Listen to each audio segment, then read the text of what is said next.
Hi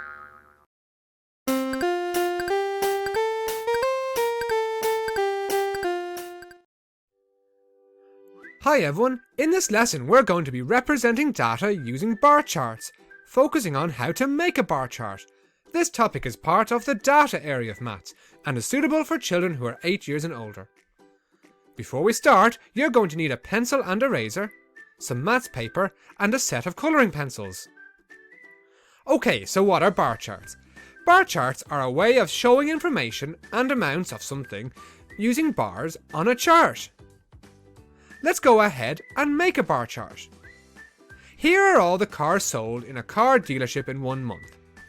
So we had 12 Volkswagen cars were sold, then 10 Ford cars, 16 Toyota cars, and 8 Tesla cars. We're going to use this information to make a bar chart.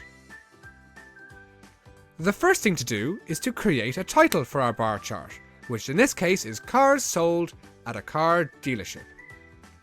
We're going to give ourselves lots of space, and then the data set, which in this case is the cars, is going to go down the bottom.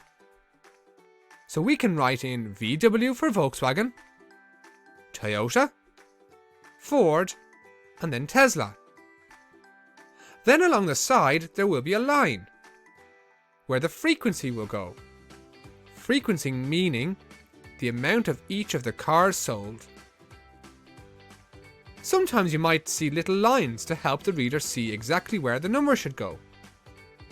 0 will go down the very bottom, then 2 on the next line.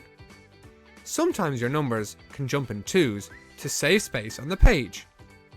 Here we've got 4, then 6, then 8, then 10, 12, 14, and then 16, which is the highest number we're going to need.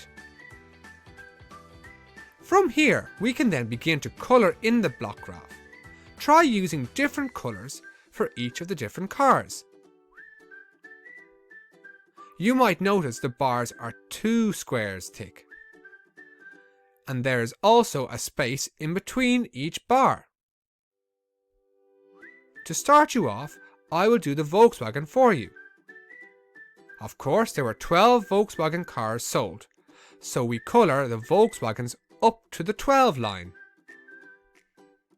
Now I'd like you to press pause, copy this bar chart, then colour your bar chart with the correct amounts. When you are finished, press play.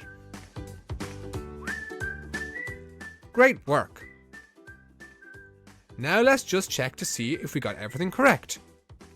So there were of course 16 Toyotas sold, 10 Fords sold, and finally 8 Teslas sold.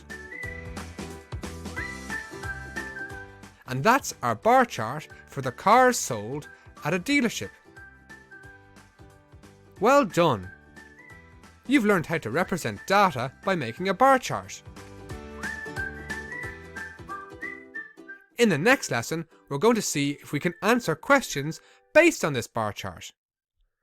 See you then! Thank you for watching. If you can think of somebody who might find this video helpful, please share it with them. Also, don't forget to like and subscribe.